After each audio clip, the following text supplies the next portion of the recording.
Capítulo 2. A Teologia Oficial.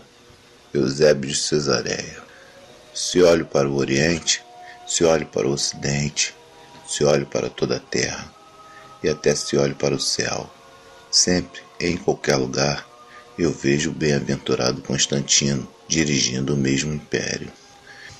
Provavelmente não havia em toda a igreja, durante a primeira década do século IV cristão, mais erudito que Eusébio de Cesareia.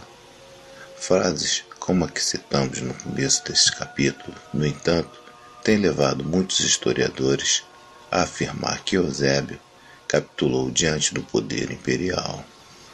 Na opinião destes historiadores, Eusébio era um homem de caráter débil, que, ao se ver rodeado de pompa do império, se dobrou diante dela e se pôs a servir os interesses do imperador mais que aos de Jesus Cristo. Mas antes de arriscar fazer deste julgamento, convém que nos detenhamos para narrar rapidamente a vida e a obra deste sábio cristão, para desta forma compreender melhor suas reações e atitudes. Eusébio nasceu por volta do ano de 260, provavelmente na Palestina, onde ele passou a maior parte dos seus primeiros anos. Ele é conhecido como Eusébio de Cesareia, porque foi bispo dessa cidade e porque foi educado nela. Mas o lugar exato do seu nascimento nos é desconhecido. Também não temos informações confiáveis sobre sua família, nem sequer é possível dizer se seus pais eram cristãos ou não, e os eruditos que têm tentado pesquisar sobre este assunto encontram argumentos nos dois sentidos. Seja como for, quem teve um impacto profundo sobre a vida do jovem Eusébio foi Panfílio. Este era da cidade de Bereto, hoje Beirute, no Líbano, mas tinha estudado em Alexandria, tendo por professor o célebre Piério, um dos continuadores da obra de Orígenes. Algum tempo depois, tendo já ocupado alguns cargos importantes em Bereto, Panfílio se transferiu para Cesareia, para onde pareceu ter sido chamado pelo bispo desta cidade.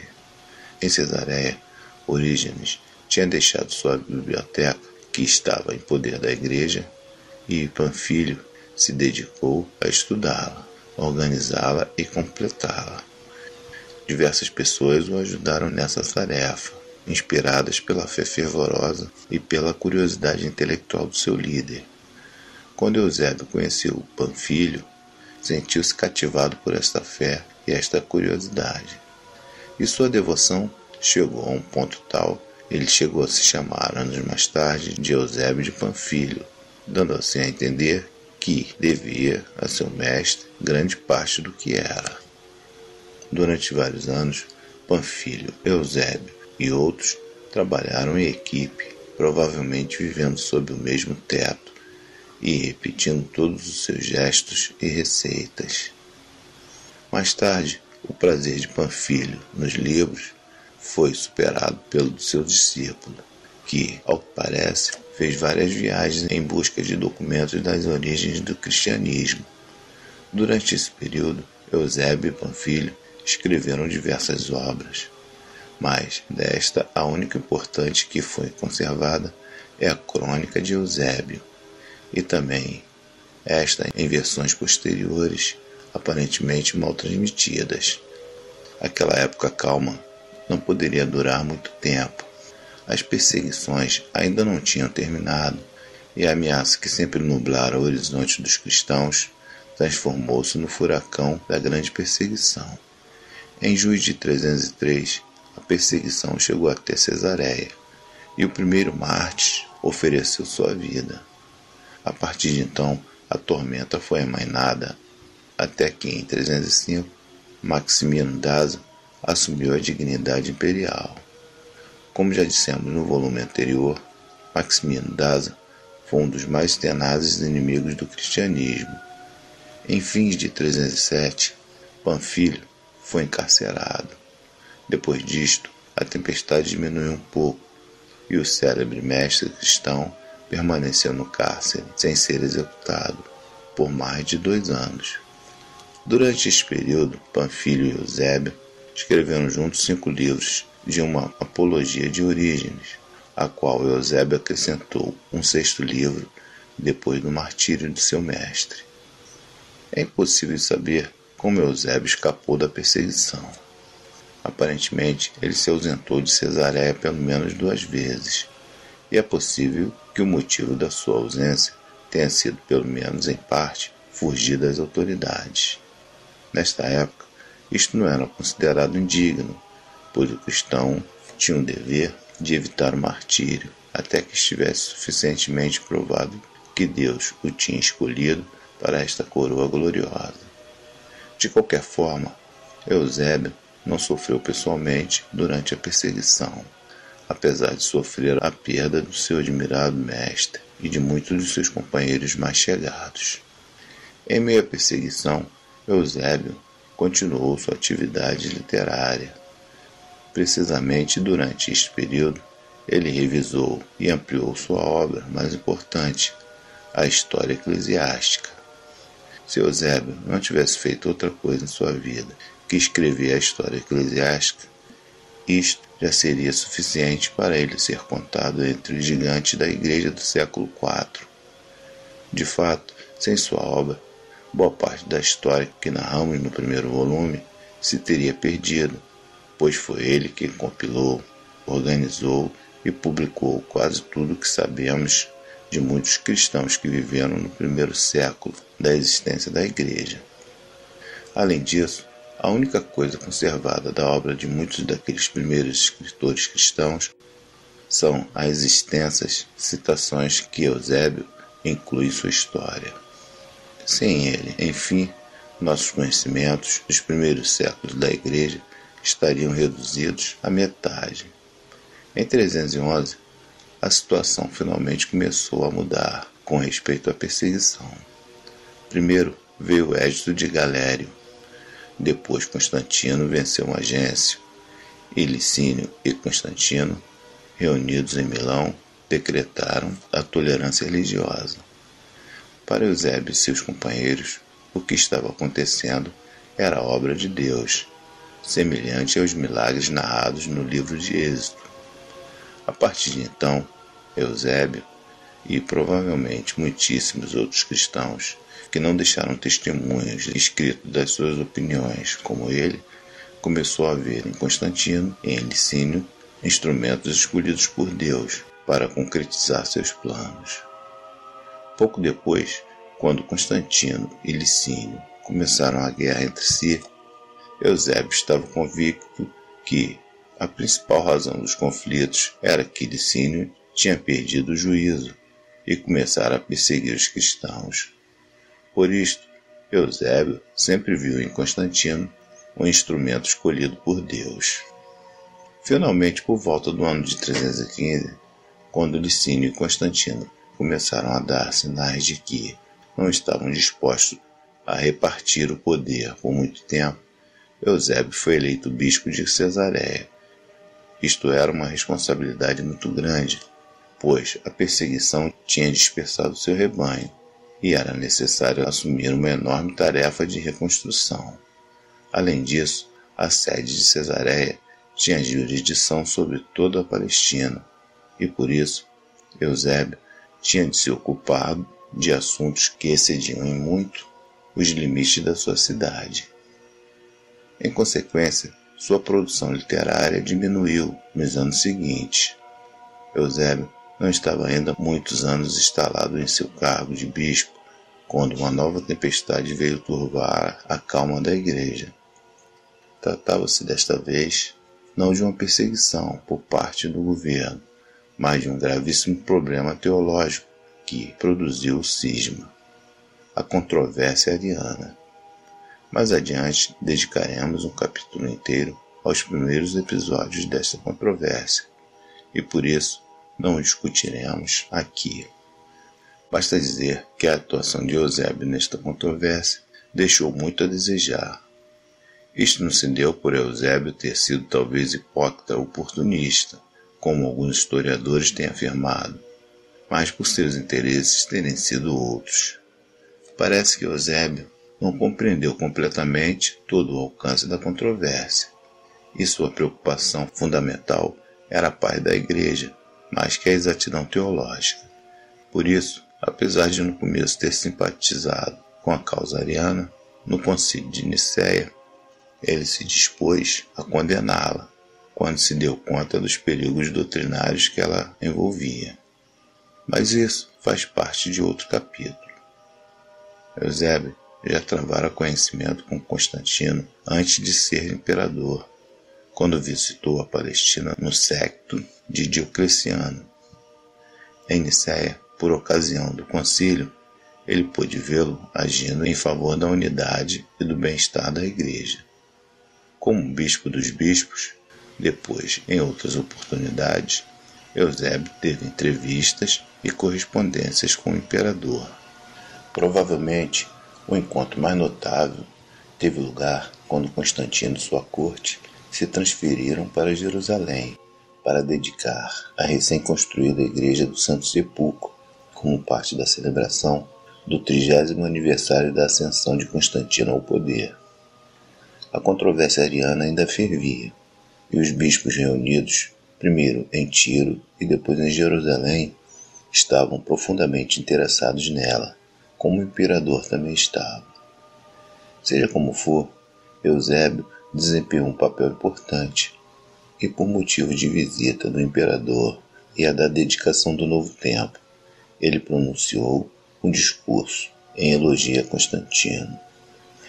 Este discurso, que se conserva até os nossos dias, é uma das principais razões de Eusébio ter fama de adulador. Devemos, no entanto, julgar o discurso à luz dos costumes da época, em circunstâncias como essa. Deste ponto de vista, o discurso resulta ser relativamente moderado. Eusébio, de qualquer forma, não foi amigo íntimo nem cortesão de Constantino. Ele passou a maior parte da sua vida em Cesareia ou nas proximidades, ocupado com assuntos eclesiásticos, enquanto Constantino, quando não estava em Constantinopla, se encontrava em alguma campanha de empreendimento que o fazia transferir sua corte por todo o império, de forma que os contatos entre o imperador e o bispo foram breves e esporádicos. Eusébio era respeitado por muitos dos seus colegas, e Cesareia era uma cidade importante. Por isso, Constantino se empenhou em cultivar o apoio do prestigioso bispo desta cidade. Eusébio, da mesma forma, depois das experiências dos anos de perseguição, não podia fazer outra coisa que se alegrar com a nova situação e agradecer ao imperador pela mudança que este causara. Por outro lado, não devemos esquecer que foi depois da morte de Constantino, em 337, que Eusébio escreveu suas linhas mais religiosas sobre o imperador falecido. Não se trata aqui, portanto, de um bajulador, mas de um homem agradecido. Estes fatos, entretanto, deixaram sua marca em toda a obra de Eusébio, particularmente em sua história eclesiástica. O propósito de Eusébio, ao escrevê-la, fora simplesmente narrar os acontecimentos da vida da Igreja. Seu propósito era mais apologético. Ele queria mostrar que a fé cristã era a consumação de toda a história humana.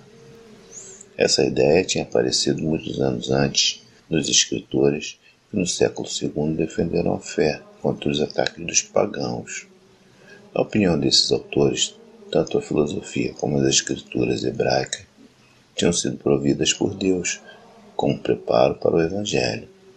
Surgiu também, em pouco tempo, a ideia de que o próprio imperador romano, com a paz relativa que ele tinha concretizado nas margens do Mediterrâneo, também tinha sido colocado por Deus para facilitar a disseminação da nova fé. Por outro lado, desde tempos muito remotos, cristãos como Irineu tinham dito que toda a história da humanidade era um longo processo pelo qual Deus estava preparando ou educando a humanidade para que pudesse ter comunhão com Ele. Eusébio agora dá corpo a este conjunto de ideias, tentando fundamentá-los sobre os fatos comprováveis da história da Igreja e do Império. A história que ele escreve, então, não é uma simples compilação de dados com o interesse de um antiquário, mas é mais uma prova da verdade da fé cristã, que é a consumação de toda a história humana. Para sustentar esta tese, a conversão de Constantino era um elemento fundamental. Na opinião de Eusébio, as perseguições eram causadas principalmente pelo fato de as autoridades do império não terem percebido que o cristianismo representava a coroação das melhores tradições romanas. A fé e o império, assim como a fé e a filosofia, não eram incompatíveis. Pelo contrário, a fé era a coroa tanto da filosofia como do império. Por isso, a importância que Eusébio dava à nova política religiosa de Constantino não se limitava simplesmente às vantagens de que a Igreja estava desfrutando com essa política, mas ia muito além. A nova situação era a prova contundente da verdade do Evangelho, ponto culminante da história humana. Naturalmente, essa perspectiva teológica proibia qualquer atitude crítica frente ao que estava acontecendo. Quanto a Constantino, a quem Deus tinha utilizado para levar a cabo seus planos, Eusébio parece ter percebido os seus principais defeitos, particularmente sua ira incontrolável e o seu espírito sanguinário. Mas os propósitos apologéticos da sua obra não permitem que Eusébio mencione estas coisas, e ele simplesmente as omite. Mais grave de tudo isto, entretanto, não está no que Eusébio disse ou deixou de dizer sobre Constantino. O mais grave está em que, em toda a obra de Eusébio, nós podemos ver como boa parte da teologia cristã, mesmo sem o perceber, foi se ajustando às novas condições, em muitos casos abandonando ou transformando alguns dos seus temas tradicionais. Vejamos alguns exemplos.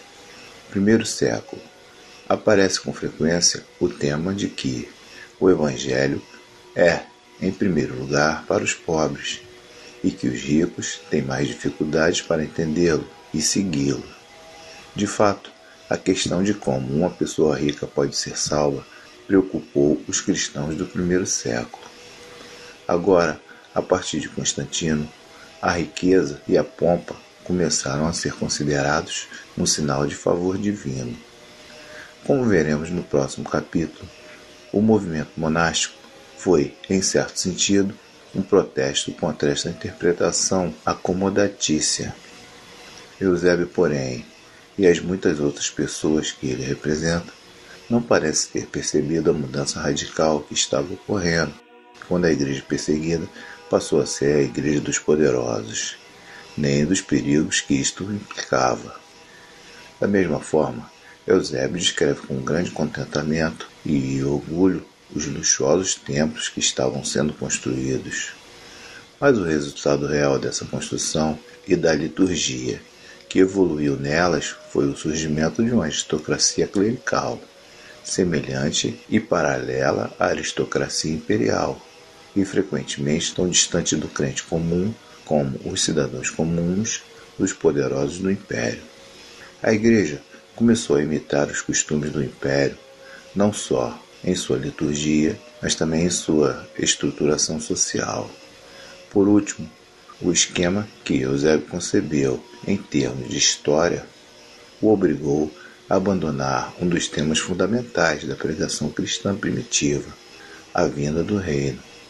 Eusébio não diz explicitamente, mas, ao lermos as suas obras, temos a impressão de que, com Constantino e seus sucessores, o plano de Deus se cumpriu. Fora isto, a única coisa por que ainda precisamos esperar é o momento de sermos transferidos em espírito para o reino celestial. A partir da época de Constantino, em parte por causa da obra de Eusébio, começou a dominar a tendência de negligenciar ou esquecer a esperança da igreja primitiva, de que seu Senhor retornaria nas nuvens para estabelecer um reino de paz e justiça. Em épocas posteriores, a maioria dos grupos que voltaram a enfatizar essa esperança foram considerados hereges e revolucionários e condenados como tais. O fato de Eusébio nos ter dado ocasião para expor estas mudanças na vida e na doutrina cristã não deve ser interpretada como se ele fosse o único responsável por esta mudança. Pelo contrário, a impressão que temos ao lermos os documentos da época de Eusébio é que ele representa, mais que qualquer contemporâneo seu, o que o cristão comum pensava, para quem a ascensão de Constantino e a paz que ele trouxe representava o cumprimento dos planos de Deus. Esses outros cristãos talvez não souberam expressar seus sentimentos com a elegância e erudição de Eusébio, mas foram eles quem, pouco a pouco, foram dando forma à igreja nos anos posteriores a Constantino.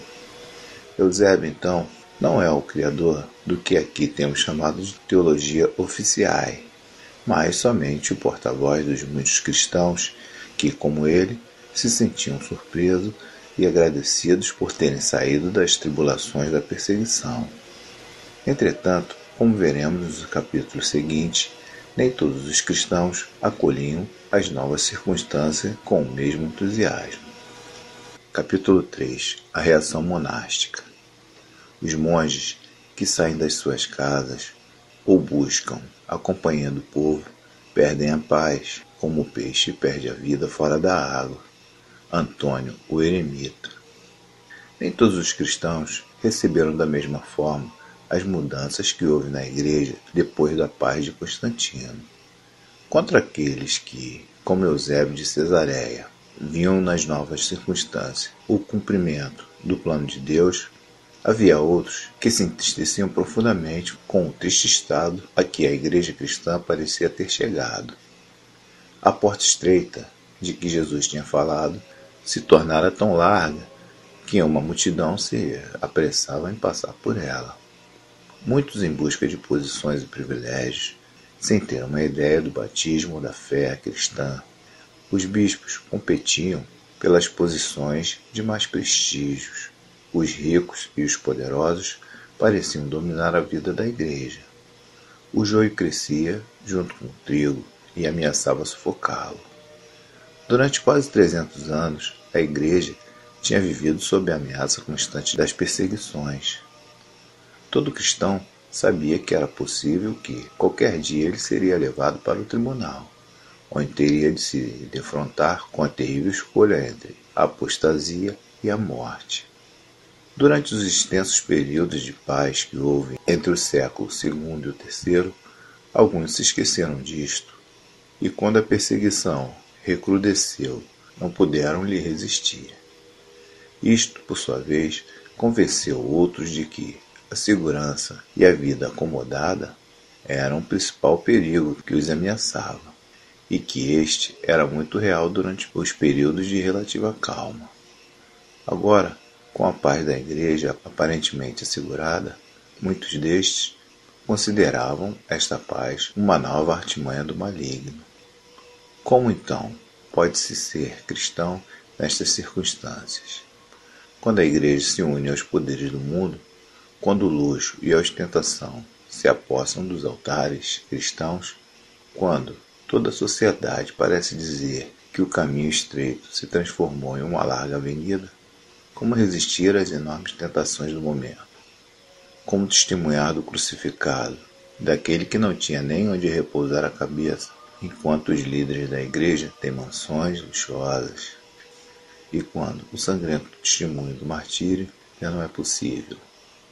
Como vencer o maligno, que constantemente nos tenta com as novas honras que a sociedade nos oferece? A resposta de muitos não se fez esperar. Fugir da sociedade humana, abandonar tudo, subjugar o corpo e as paixões que dão ocasião à tentação. E assim, ao mesmo tempo que a igreja se enchia de milhares que pediam batismo, houve um verdadeiro êxodo de outros milhares que procuraram a santidade na solidão. As origens do monaquismo. Já antes dos tempos de Constantino, tinha existido cristãos que, por diversas razões, se sentiam chamados para um exílio de vida diferente. No primeiro volume dessa história, já nos referimos às viúvas e virgens, ou seja, aquelas mulheres que decidiam não se casar para dedicar todo o seu tempo e suas forças para o trabalho da igreja. Algum tempo depois, Orígenes, levado pelo ideal platônico do homem sábio, organizou sua vida de maneira muito semelhante aos dos monges posteriores. Muitos outros, entre eles, ao que parece, Ponfilho e o jovem Eusébio de Cesareia, seguiram a mesma vida filosófica de Orígenes. Além disto, apesar de as doutrinas gnósticas terem sido rejeitadas pela Igreja, seu impacto continuou se fazendo sentir na opinião de muitos que pensava que, de um outro modo, o corpo se opunha à vida plena do espírito, razão pelo qual era necessário rejeitá-la, sujeitá-lo e até castigá-lo. O monaquismo, portanto, tem duas origens paralelas, uma proveniente de dentro da igreja e a outra de fora. Dentro da igreja, o monaquismo se alimentou das palavras do apóstolo Paulo e da experiência da própria igreja, no sentido de que os que não se casavam podiam servir ao Senhor com mais liberdade. Naturalmente, este sentimento, com frequência, se somava à convicção de que Jesus voltaria em breve. Se o fim estava próximo, não havia razão para casar e levar a vida sedentária dos que fazem planos para o futuro. Em alguns casos, essa expectativa do fim e o celibato se baseava sobre outras considerações. É que os cristãos devem dar testemunho do reino que se esperam, e já Jesus tinha dito que no reino não se casam nem se dão em casamento. Os que decidem permanecer solteiros testemunham do reino que há de vir. De fora, a igreja recebeu a ideia, exemplos e doutrinas que também impulsionaram o movimento monástico. Boa parte da filosofia clássica pregava que o corpo era a prisão ou o túmulo da alma, e que esta não poderia ser verdadeiramente livre enquanto não se colocasse acima das limitações daquele. A tradição estoica, muito difundida na época, insinuava que as paixões são um grande inimigo da verdadeira sabedoria, e que o sábio se dedica ao aperfeiçoamento da sua alma e ao domínio sobre suas paixões. Diversas religiões das costas do Mediterrâneo tinham virgens sagradas, sacerdotes, solteiros, eunucos e outras pessoas que, por seu estilo de vida, se consideravam separados para o serviço dos deuses. Os cristãos usaram tudo isso como exemplo e logo o somaram aos incentivos das Escrituras para dar forma ao monaquismo cristão. Os primeiros monges do deserto. O monaquismo cristão tem suas origens em diversas regiões do Império Romano, mas não resta dúvida de que o deserto, em particular o deserto do Egito, foi terra fértil para este movimento, a ponto de, durante todo o século IV, o deserto ter sido provavelmente o lugar monástico por excelência. A própria palavra monge vem do termo grego monachos, e quer dizer solitário. Uma das principais motivações dos primeiros monges foi viver sozinho, longe da sociedade, da sua inquietação e das suas tentações. O termo anacoreta, com o qual eles foram chamados, quer dizer retirado ou fugitivo. Para estas pessoas, o deserto tinha uma atração única. Naturalmente, eles não viviam em areias do deserto, mas em um lugar solitário, um oásis, um vale entre montanhas pouco habitadas, ou talvez em cemitérios antigos, onde estivessem longe do resto do mundo. Não é possível dizer com certeza quem foi o primeiro monge ou monja do deserto. Os dois que disputam esse título, Paulo e Antônio, têm tanta fama simplesmente porque dois grandes escritores cristãos, Jerônimo e Atanásio, respectivamente, escreveram sua biografia, dando cada um a entender que o protagonista da sua obra era o fundador do monaquismo egípcio. Mas no fundo, Provavelmente é impossível saber. Talvez nunca alguém soube quem foi o primeiro monge do deserto. O monaquismo não foi invenção de um indivíduo, mas um êxodo em massa, um contágio nunca visto que parece ter afetado ao mesmo tempo milhares de pessoas.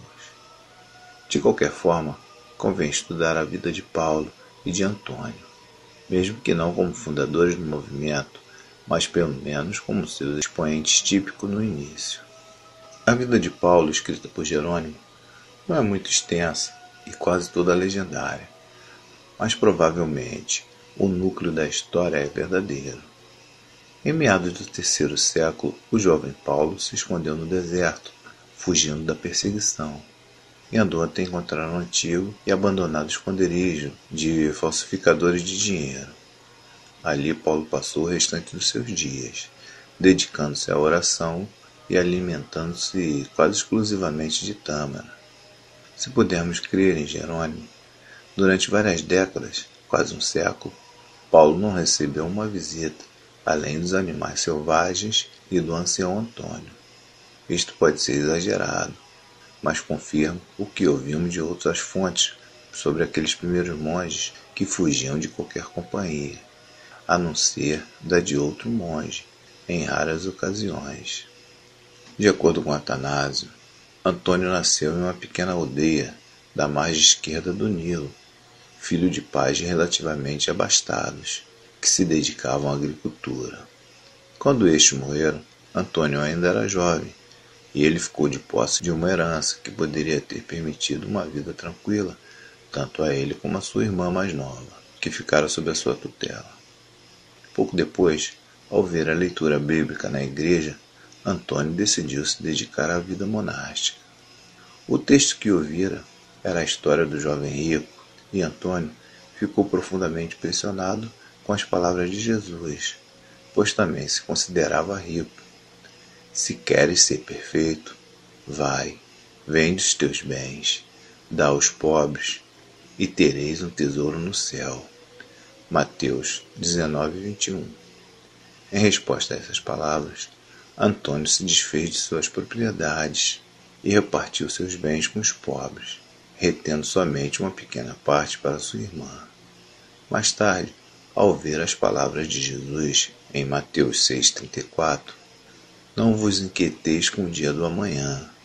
Antônio renunciou também a esta pequena reserva, colocou sua irmã aos cuidados das virgens da igreja e se retirou para o deserto.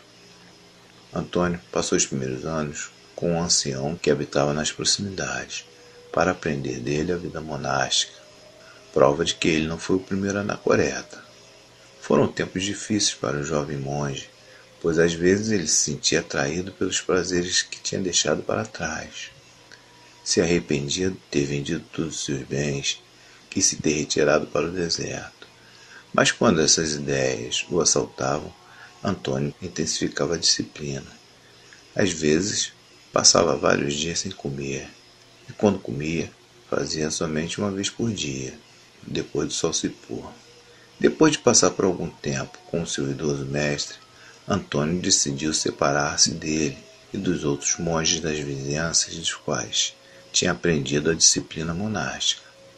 Ele foi então morar nos túmulos de um velho cemitério abandonado, onde se alimentava de pão que alguém lhe trazia com alguns dias de intervalo.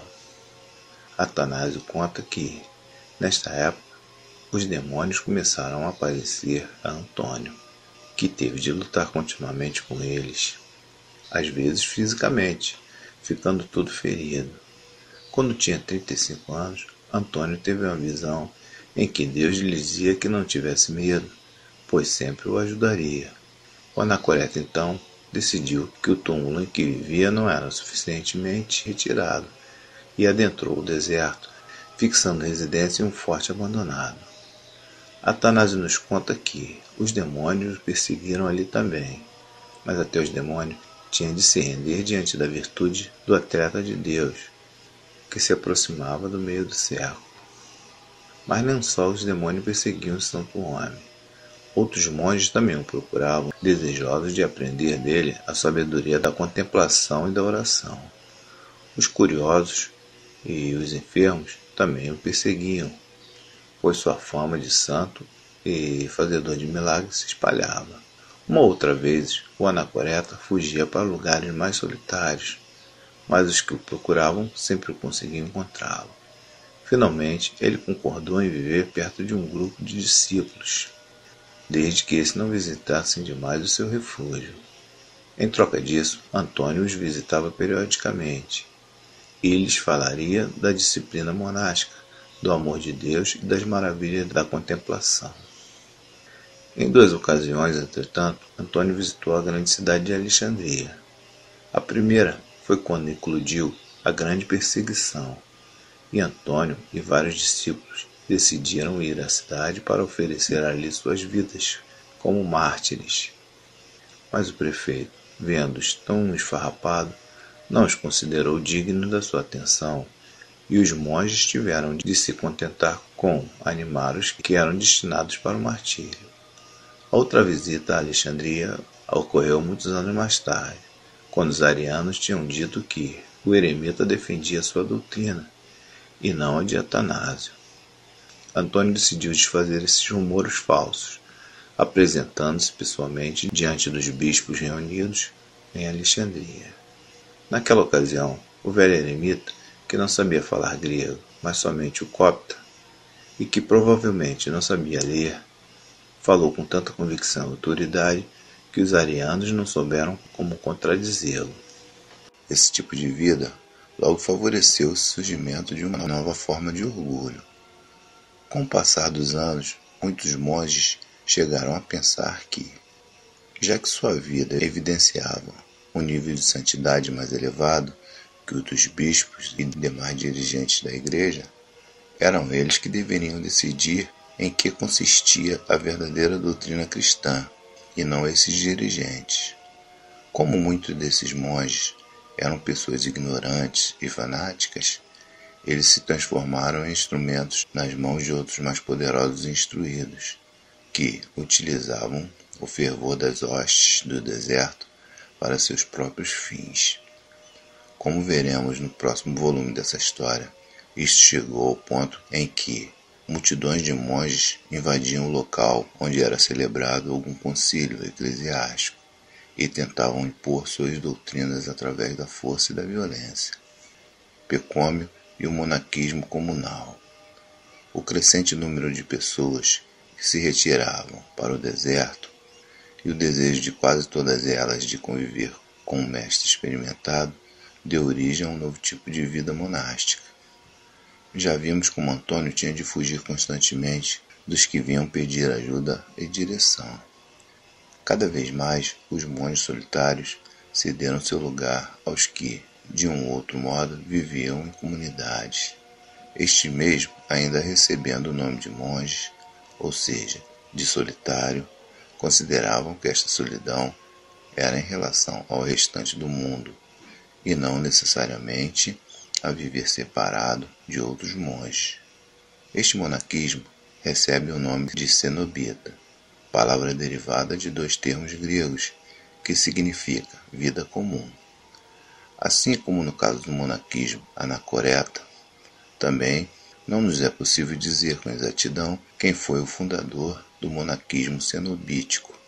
O mais provável é que ele tenha surgido simultaneamente em diversos lugares, nascido não de habilidade criadora de algum indivíduo, mas simplesmente da pressão das circunstâncias.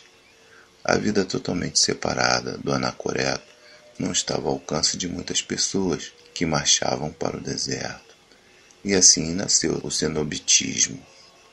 Não restam dúvidas, todavia, que Pacômio foi quem deu forma ao monaquismo cenobítico egípcio, mesmo não tendo sido seu fundador.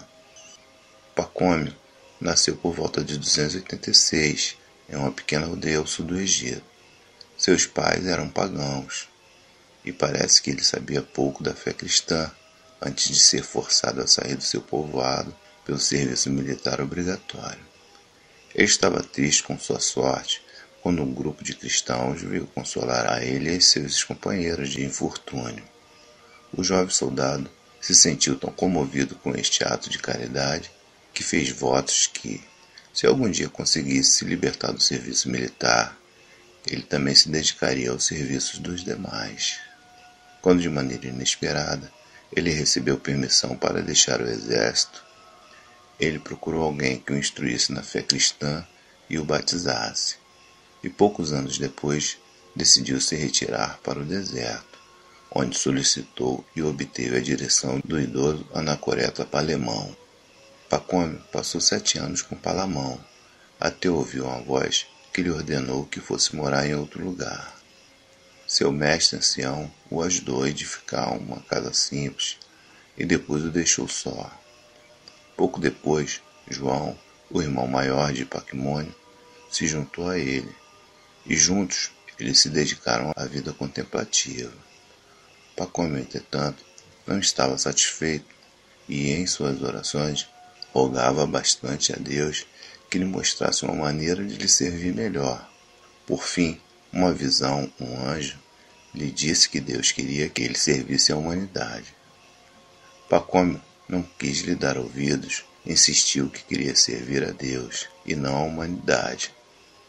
Mas o anjo repetiu sua mensagem, e Pacômio, talvez se lembrando dos votos que tinha feito em seus dias de serviço militar, compreendeu e aceitou o que o anjo lhe dizia. Com a ajuda de João, Pacômio construiu um muro extenso que circundava um espaço amplo, onde cabia um bom número de pessoas, e depois reuniu um grupo de homens que queriam participar da vida monástica.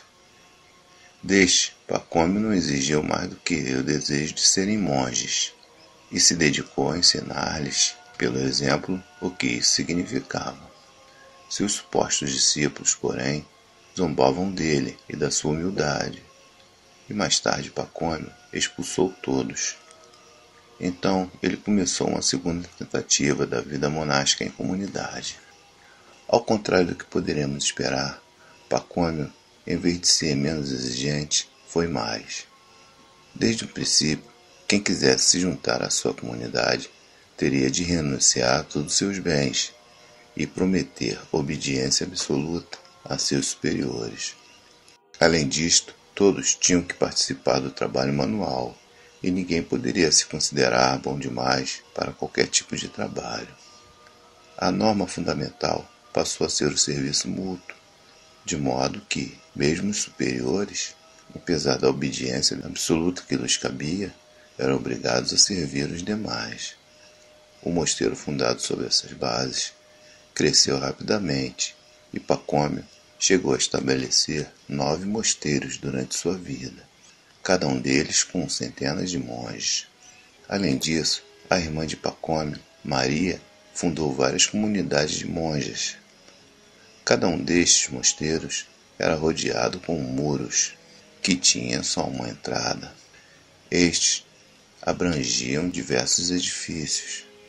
Alguns deles, como a igreja, o armazém, o refeitório e a sala de reuniões, era de uso comum de todo o mosteiro. Os demais eram casas em que os monges viviam agrupados, de acordo com sua responsabilidade.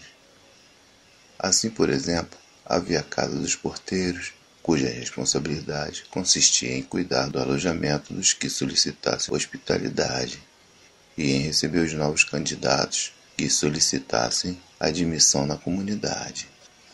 Outras casas alojavam os tecelões, os padeiros, os costureiros, os sapateiros, etc. Em cada uma delas havia uma sala comum e várias celas, em que os monges viviam de 2 em 2. A vida de cada monge pacomiano era igualmente dedicada ao trabalho e à devoção, e o próprio Pacômio dava exemplo, ocupando-se das tarefas mais humildes. Quanto à devoção, o ideal era que todos seguissem o conselho paulino: orai sem cessar. Por esta razão, enquanto os padeiros amassavam pão, ou enquanto os sapateiros preparavam os calçados, todos se dedicavam a cantar salmos, recitar parte das escrituras de cor e orar em voz alta ou em silêncio, ou meditar sobre alguma passagem bíblica. 2 vezes ao dia eram celebradas orações em conjunto. Pela manhã, todos os monges do mosteiro se reuniam para orar, cantar salmos e escutar a leitura das Escrituras. E à noite faziam o mesmo, só que reunidos em grupos menores. Nas salas de diversas casas, a vida econômica das comunidades pacomianas era variada. Todos viviam na pobreza, mas Pacômio não insistia na pobreza exagerada de alguns anarcoretas. Na mesa eram servidos, além de pão, frutas, pescado e verduras, mas nunca carne. O produto do trabalho dos monges era vendido nos mercados da vizinhança, não só para comprar comida e alguns artigos necessários, mas também, principalmente, para ter o que dar aos pobres e viajantes. Em cada mosteiro, tudo isso estava ao cuidado de um administrador e seu ajudante, que periodicamente tinha de prestar contas ao administrador do mosteiro principal, onde Pacômio residia. Já que todos os monges tinham de obedecer aos seus superiores, a ordem hierárquica estava definida com clareza. Cada casa estava subordinada a um superior, que, por sua vez, tinha de obedecer ao superior do mosteiro ou ao seu segundo. E acima de todos os superiores estavam Pacômio e seus sucessores, que recebiam o título de abade ou arquimandrita. Quando Pacômio estava perto da morte, seus monges lhe asseguraram que obedeceriam a quem ele indicasse como seu sucessor, e assim se estabeleceu o costume de cada abade nomear seu sucessor no comando supremo. A autoridade do abade era total, pois ele podia nomear, transferir e depor os superiores dos outros mosteiros. 2 vezes por ano, todos os monges pacomianos se reuniam para orar e adorar juntos, e para discutir questões práticas para o bom andamento da rotina dos mosteiros. Também o abade, ou alguém enviado por ele, visitava cada comunidade com frequência. Pacômio e seus companheiros nunca aceitaram cargos eclesiásticos, e por isso não havia sacerdotes ordenados entre eles. Para participar da ceia, os monges assistiam ao culto que havia aos sábados nas aldeias próximas, e aos domingos alguns sacerdotes visitavam cada mosteiro e celebravam nela a ceia. As comunidades femininas seguiam uma disciplina semelhante aos dos homens, e o abade, Pacômio ou seu sucessor, governava tanto sobre as mulheres como sobre os homens.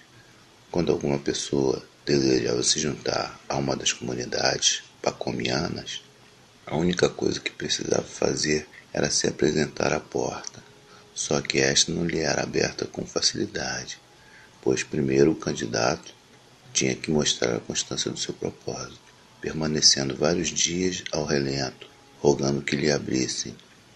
Quando por fim o deixavam entrar, os porteiros tomavam conta dele. Por algum tempo, o candidato vivia com eles, até que fosse considerado apto a se juntar aos demais monges na oração.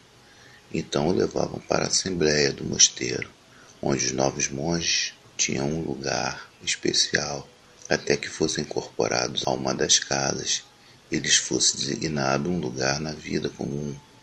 O mais surpreendente nesse processo de iniciação, todavia, era que vários postulantes que se apresentavam às portas do mosteiro tinham de receber instrução catequética e ser batizados, pois não eram cristãos. Isto nos dá uma ideia da imensa atração que estes centros exerceram sobre os espíritos do século XIII, pois até os pagãos achavam que este estilo de vida era digno de ser seguido. A disseminação do ideal monástico, mesmo se, como já dissemos, as raízes do movimento monástico não se encontraram exclusivamente no Egito. Foi essa região que deu maior impulso ao monarquismo no século IV. Pessoas devotas de todas as partes do mundo iam para o Egito, algumas para permanecer ali, outras para voltar para a sua terra, levando consigo as ideias e os costumes que tinham aprendido no deserto.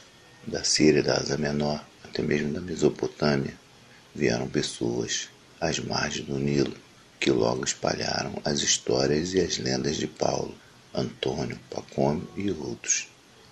Por todo o Oriente, onde era possível encontrar um lugar solitário, algum monge fixava sua residência. Alguns exageraram o que tinha aprendido dos monges egípcios, realizando proeza que chamavam a atenção, como passar a vida toda em cima de uma coluna. Mas muitos outros injetaram no restante da igreja um sentimento de disciplina e de dedicação absoluta que era muito necessário nos dias aparentemente fáceis pelos quais passava o cristianismo. Os que mais contribuíram para difundir o ideal monástico, entretanto, não foram os anacoretas, que foram se inspirar no Egito e depois se dedicarem a imitar a renúncia de seus mestres, fugindo para algum lugar afastado, mas uma série de bispos e eruditos que viram o valor que o testemunho monástico representava para a vida diária da igreja, de forma que, apesar de, em suas origens, o monaquismo egípcio ter existido à parte e mesmo contra a hierarquia eclesiástica, mais tarde, sua maior importância que esteve no impacto que causou através de alguns membros desta hierarquia, a reação monástica. Diversas dessas pessoas estão entre os gigantes, a que mais adiante dedicaremos outras porções deste volume, e por isto citaremos somente seus nomes, mencionaremos sua importância para a difusão do ideal monástico. Atanásio, além de escrever a vida de Antônio, visitou repetidamente os monges do deserto, e quando as autoridades o perseguiram, ele se refugiou entre eles. Mesmo não sendo monge, mas bispo, ele tentou organizar sua vida de maneira que nada se refletisse ao ideal monástico, da disciplina e da renúncia. Em seu exílio no Ocidente, ele falou dos seus irmãos de fala latina, o que estava acontecendo nos rincões mais remotos do Egito. Jerônimo, além de escrever a vida de Paulo, o eremita, traduziu a regra de Pacômio para o latim, e ele mesmo se fez monge, como veremos mais adiante. Como Jerônimo fosse um dos cristãos mais admirados de sua época, sua obra e seus exemplos tiveram um forte impacto sobre a Igreja Ocidental. Basílio de Cesareia, conhecido como Basílio Grande, encontrou tempo, em meio a todos os debates teológicos da época, para organizar mosteiros que não se dedicavam só à devoção, mas também a obras de caridade, como cuidar de doentes, viajantes, órfãos e etc. Em resposta às perguntas que seus monges lhe faziam, ele escreveu diversos tratados que, mesmo não tendo o propósito de servir de regras, mais tarde foram citados e usados como tais. Augustinho Grande, bispo de Hipona, converteu-se, em parte, através da vida de Antônio de Atanásio, e tentou viver como monge até que se viu obrigado a tomar parte mais ativamente na vida da igreja. Mas, mesmo então, ele organizou seus colaboradores em uma comunidade de estilo monástica, e assim forneceu exemplo e inspiração aos que mais tarde foi chamado de os cônegos de Santo Agostinho. O caso mais claro, porém, da maneira com que um monge, bispo e santo contribuiu para a popularidade do ideal monástico, temos em Martim de Tours, a vida de São Martim, escrita por Sulpício Severo. Foi um dos livros mais populares em toda a Europa durante vários séculos e contribuiu para forjar o monaquismo ocidental, que foi tão importante para a história da Igreja. Martim nasceu por volta de 335 na região de Panônia, onde hoje é a Hungria. Seu pai era um soldado pagão e, por isso, durante sua infância, Martim esteve em diversas partes do Império. Se bem que a cidade de Pávia, no norte da Itália, parece ter sido o lugar onde ele residiu com mais frequência. Ele tinha 10 anos quando decidiu ser cristão, contra a vontade de seus pais, e mandou incluir seu nome na lista dos catecúmenos, isto é, os que se preparam para receber o batismo. Seu pai, para separá-lo do contato com os cristãos, fez com que ele ingressasse no exército. Era o tempo em que Juliano, depois conhecido como apóstata, dirigiu suas primeiras campanhas militares. Martim esteve a seu serviço durante vários anos, e durante este período, conta-se, ocorreu o episódio mais famoso de sua vida. Martim e seus companheiros estavam entrando na cidade de Amiens, quando um mendigo seminu, tiritando de frio no meio da neve, lhe pediu uma esmola. Martim não tinha dinheiro para lhe dar, mas tomou sua capa, rasgou-a em duas partes e lhe deu a metade. Nessa noite, Martim viu em sonho Jesus Cristo em volta da sua meia capa, dizendo-lhe: tudo o que fizeste a um desses pequenos irmãos, a mim o fizeste. Este episódio ficou tão famoso que a partir de então, Martim geralmente é representado repartindo sua capa com um mendigo. Além disso, deriva deste episódio nosso termo capeia, pois algum tempo depois era conservada em um pequeno templo, o que se dizia ser a meia capa, a capela de Martim. E daquele pequeno templo, nossa capela e nossos capelões de hoje derivam seu nome. Pouco depois do incidente de Amiens, Martim recebeu o batismo e finalmente, depois de 2 anos, pôde abandonar o serviço militar. Então ele visitou o famoso bispo de Poitiers, Hilário, com quem estabeleceu uma amizade duradoura. Depois, diversas tarefas e circunstâncias o levaram a diversas partes do império, até que por fim se estabeleceu perto de Tours, nas proximidades de Poitiers. Ali ele se dedicou à vida monástica, enquanto sua fama crescia enormemente. Contava-se que, através de tudo que fizeste a um desses meus pequeninos irmãos, a mim o fizeste. Dele, Deus esperava grandes maravilhas, e que, apesar de tudo, sua humildade e sua doçura nunca o abandonaram. Quando o bispado de Tours ficou vago, o povo queria eleger Martim para ocupá-lo. Alguns bispos presentes no processo da eleição, todavia, se opunham a isto, dizendo que Martim era um indivíduo sujo, esfarrapado e de cabelos desgrenhados, e que diminuiria o prestígio do cargo de bispo. No meio da discussão, chegou a hora de ler as Escrituras, e o leitor não aparecia em nenhum lugar. Então um dos presentes tomou o livro, abriu por acaso e começou a ler. Da boca de pequeninos e crianças de peito suscitaste força, por causa dos seus adversários, para fazeres amadurecer o inimigo e o vingado. Salmo 8:2. A multidão presente recebeu esta leitura como uma palavra do alto. Martim, o sujo e descabelado, que os bispos desprezavam, era o escolhido de Deus para fazer calar os que opunham aos seus planos, isto é, os bispos. Sem mais espera, Martim foi feito bispo da cidade de Tours. O novo bispo, no entanto, não estava disposto a abandonar seus retiros monásticos. Mandou construir, do lado da catedral, uma cela onde ele passava todo o tempo que suas tarefas pastorais lhe deixavam livre. Quando sua fama era tal que as pessoas o importunavam demais, ele se retirou para um mosteiro que fundou fora da cidade e de onde visitava seus fiéis.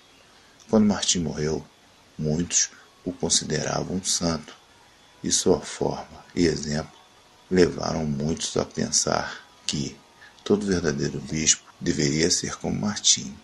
Assim, o movimento monástico, que em suas origens continha muitos protestos contra o mundanismo e a pompa de muitos bispos, a longo prazo deixou sua marca até mesmo no ideal do bispado. Durante séculos, em alguns casos, até os nossos dias, pensou-se que um verdadeiro pastor deve aproximar-se o mais possível do ideal monástico. Mas observamos que, neste processo, o ideal também mudou de ênfase, pois, enquanto os primeiros monges fugiam para o deserto procurando sua salvação, Com o passar dos anos, especialmente no Ocidente, o monarquismo seria, em vez de um meio para obter a própria salvação, um instrumento para o trabalho missionário e caritativo da Igreja. Capítulo 4. A reação cismática. O donatismo. Os donatistas debatem conosco onde está o corpo de Cristo, que é a Igreja. Haveremos de buscar a resposta em nossas próprias palavras, ou nas cabeças do corpo, nosso Senhor Jesus Cristo, Agostinho de Hipona. Como já dissemos no capítulo anterior, nem todos os cristãos estavam satisfeitos com o novo estado das coisas que resultou da política religiosa de Constantino. Enquanto os monges, no entanto, se retiravam para o deserto, sem romper seus laços com a Igreja, houve muitos outros que simplesmente declararam que o restante da Igreja estava corrompido e que eles eram a verdadeira Igreja. Dos muitos grupos que adotaram esta atitude, o mais numeroso e duradouro foi o donatista. O donatismo surgiu de um problema de conduta em que nos deparamos no primeiro volume desta história. Trata-se da questão dos que tinham caído. Depois de cada período da perseguição violenta, a Igreja tinha de enfrentar o problema de o que fazer nos que tinham sucumbido diante das ameaças ou as ordens das autoridades, e agora pediam para serem restaurados à comunhão com a Igreja. No século III, isto causou em Roma o cisma de Novaciano, e em Cartago, no norte da África, Cipriano teve de defender sua autoridade como bispo contra os que diziam que somente os confessores tinham o direito de readmitir os que tinham caído. Agora, no século IV, o problema ficou particularmente importante na mesma região. Ali, a grande perseguição tinha sido mais violenta e feito com que surgissem mais apóstatas do que em qualquer outra parte do império. Houve bispos que entregaram às autoridades suas cópias das Escrituras para evitar que caíssem maiores calamidades sobre as suas congregações. Outros entregaram os livros heréticos, dizendo às autoridades que se tratava das Escrituras cristãs. Outros bispos e leigos não resistiram à pressão do Estado e adotaram os deuses pagãos. E, de fato, o número desses últimos foi tão grande que alguns observadores nos contam que houve dias em que os templos pagãos não podiam receber todas as pessoas. Por outro lado, não faltaram cristãos que se mantiveram firmes na fé, e por causa disto foram encarcerados, torturados e mortos. Como em outros casos anteriores, os desses grupos que conseguiram sobreviver receberam o nome de confessores e eram venerados por causa da firmeza da sua fé. Alguns deles, todavia, diferentes dos confessores do tempo de Cipriano, acabaram sendo muito rigorosos com os que tinham seguido outro caminho. E entre as pessoas que os confessores rigorosos condenavam estavam os bispos que tinham entregue as Escrituras, pois, diziam os confessores, se alterar um tio na Escritura é um pecado tão grande quanto maior é entregá-las para serem destruídas. Assim, alguns bispos e outros líderes receberam o título ofensivo de traidores, literalmente entregadores. As coisas estavam assim quando, pouco depois de cessar as perseguições, o importantíssimo bispado de Cartago ficou vago. Siciliano foi eleito bispo, mas essa eleição não contava com a simpatia popular, e logo foi eleito outro bispo rival, Majorino. Nas duas eleições houve intrigas e manobras que não precisamos mencionar aqui. Basta dizer que os dois partidos tinham razões suficientes para dizer que o procedimento do outro tinha sido pelo menos irregular. Quando Majorino morreu, pouco tempo depois de ser eleito bispo, seus partidários elegeram para sucedê-lo Donato da Casa Negra, que dirigiu a política dos seus seguidores por mais de 40 anos. Por esta razão, seus seguidores receberam o nome de donatistas.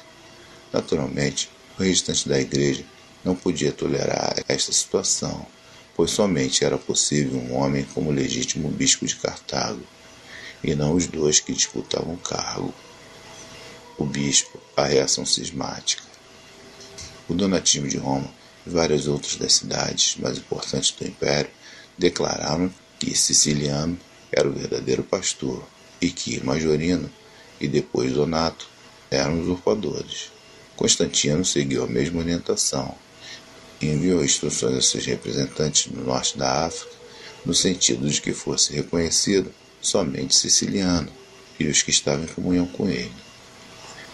Isto tinha consequências práticas importantes, pois Constantino estava legislando em nome dos cristãos, como já tinha feito, isentando os clérigos de impostos.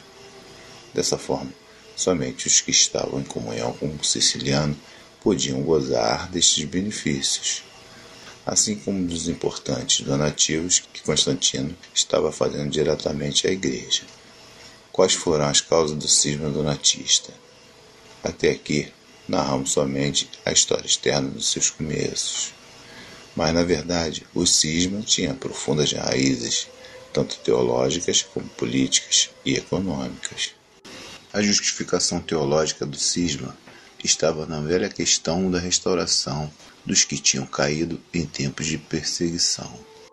Na opinião dos donatistas, um dos 3 bispos que tinham consagrado Siciliano era traidor, isto é, tinha entregue as escrituras, e por essa razão a consagração não era válida.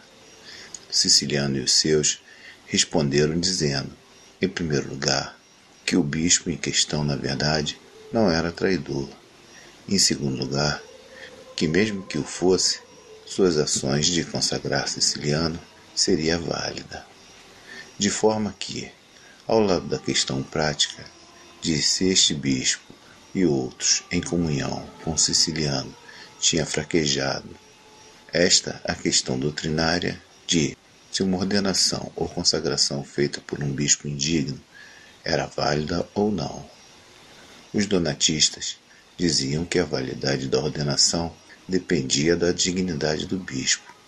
Siciliano e os seus respondiam dizendo que a validade dos sacramentos não depende da dignidade de quem os administra, pois neste caso estaríamos constantemente em dúvida sobre se nosso batismo é válido ou não, ou se estamos de fato recebendo a ceia, já que não é possível saber com certeza qual o estado interior da alma do ministro que oferece estes sacramentos. Se os donatistas tinham razão, isto queria dizer que Siciliano, na verdade, não era bispo, e todos os que ele ordenaram eram falsos sacerdotes, cujos sacramentos não tinham nenhuma validade. A mesma coisa, segundo os donatistas, poderia ser dita de outros bispos, sobre cuja consagração não pairava nenhuma dúvida, mas que agora mantinham comunhão com pessoas indignas, como Siciliano e os seus. Os seus sacramentos também não eram válidos, pois tinham se contaminado. Logo, se algum membro do partido de Siciliano decidia se unir aos donatistas, este o batizavam de novo. Mas se um donatista decidia se juntar a outro grupo, este aceitava seu batismo, com base em que o sacramento é válido, por mais indigno que seja quem o administra. Estes eram, em poucas palavras, as questões teológicas em questão, mas quando nos aprofundamos mais nos documentos da época e começamos a ler nas entrelinhas, percebemos que havia outras coisas revestidas de argumentos teológicos. Assim, por exemplo, é provado que havia entre os primeiros donatistas pessoas que não só tinham entregue as escrituras, mas também as pessoas que tinham feito um inventário completo dos objetos sagrados que a igreja possuía, para dá-lo às autoridades. E mesmo assim, estas pessoas foram aceitas entre os donatistas, sem maiores dificuldades. E ainda mais, um dos maiores instigadores do donatismo tinha sido um tal de Purpúrio de Limata, que tinha assassinado 2 sobrinhos. Por isso fica difícil crer que a necessidade de manter a igreja isenta de qualquer mancha tenha sido a verdadeira causa da inimizade dos donatistas em relação a Siciliano e os seus. De fato, poderemos dividir os dois grupos de acordo com parâmetros sociais e geográficos. Em Cartago e na região a leste da cidade, a região chamada África Proconsular, o siciliano contou com muitos seguidores. Mas a oeste, na região da Numídia, o donatismo era poderosíssimo. Isto está relacionado ao fato de, durante várias gerações, a Numídia ter sido explorada por elementos de Cartago que participavam do comércio e de outros contatos com a Itália. Numídia, e mais a oeste de Mauritânia, via como o produto das suas colheitas era vendido para Roma, e se percebia que boa parte dos benefícios desse comércio ficavam em Cartago e em suas proximidades, enquanto que a Numídia e na Mauritânia a situação econômica era difícil. A isto se somava o fato de, nas comarcas mais exploradas, permanecer um forte elemento não romanizado, que conservava seus costumes e idiomas ancestrais, e que considerava Roma e tudo que fosse latino uma força estranha e opressora. Ao mesmo tempo, em Cartago, havia uma classe social composta de fazendeiros, comerciantes e oficiais do exército, completamente latinizadas, que era a mais beneficiada pelo comércio com a Itália e que via a necessidade de manter boas relações com o restante do império e a igreja. Mas, na própria cidade de Cartago e também nas zonas rurais da África Proconsular, havia uma classe baixa muito numerosa, cujos sofrimentos eram semelhantes aos dos numídios e mauretanos. Muito antes do advento de Constantino, o cristianismo tinha feito muitos adeptos na Numídia e entre as classes baixas da África Proconsular e em menor grau na Mauritânia. Essas pessoas tinham encarado a sua nova fé como uma força poderosa que nem mesmo o império poderia dobrar. Ao mesmo tempo, um número menor de pessoas da classe latinizada de Cartago tinha abraçado o cristianismo. Isto introduziu na igreja os atritos que existiam na sociedade. Nessa época, as pessoas da classe alta que se uniam à igreja se viam obrigados até certo ponto a romper alguns dos seus vínculos com o império, e por isso as tensões dentro da igreja não eram insuportáveis. A situação mudou com a ascensão de Constantino e a paz da igreja. O cristão passou a ser bem visto pelas autoridades. Era possível ser um bom cristão e um bom romano ao mesmo tempo. E as classes latinizadas começaram a se converter em grande número. Para outras pessoas da mesma esfera social que tinham se convertido antes, isso era um fato positivo, pois sua decisão anterior estava agora aprovada por outras pessoas importantes. Mas aos olhos dos cristãos das classes mais baixas, a igreja estava se corrompendo. Tudo que essa gente detestava no império estava agora sendo introduzido na igreja. Em pouco tempo, os poderosos e os que também dominavam a política e a economia dominariam a igreja. Era necessário opor-se a esta possibilidade, lembrando aos novos crentes poderosos que os pobres e supostamente ignorantes, numídios, mauretanos e outros já conheciam a verdade, enquanto eles ainda adoravam seus deuses pagãos. Podemos ver tudo isso nas diferentes etapas do conflito donatista. Siciliano foi eleito com o apoio da classe latinizada de Cartago. As classes baixas da África proconsular e quase todo o clero e o povo da Numídia se opuseram à sua eleição. Pouco antes de ter recebido um relatório detalhado sobre o conflito, Constantino decidiu que o partido de Siciliano era a igreja legítima. Os bispos das grandes cidades latinas tomaram a mesma decisão, e os das gregas mais tarde também. Os donatistas, por sua vez, não vacilaram em aceitar o apoio dos clérigos numídios, que tinham vacilado durante a perseguição. Isto não quer dizer que o donatismo fosse desde suas origens um movimento conscientemente político. Os primeiros donatistas não se opunham ao império, mas ao mundo, se bem que, para eles, os costumes do império eram característicos do mundo. Em diversas ocasiões, eles tentaram persuadir Constantino de que tinha julgado mal, decidindo-se em favor de Siciliano. E ainda no tempo de Juliano, já quase na metade do século IV, eles tinham esperança de que as autoridades reconheceriam a justiça de sua causa. Por volta de 340, porém, apareceram, entre outros donatistas, o grupo dos circunciliões, palavra derivada do latim circuncellas, que quer dizer ao redor das capelas ou dos armazéns. Os circunciliões eram principalmente camponeses numídeos e mauretanos, com ideias donatistas, que viviam como terroristas.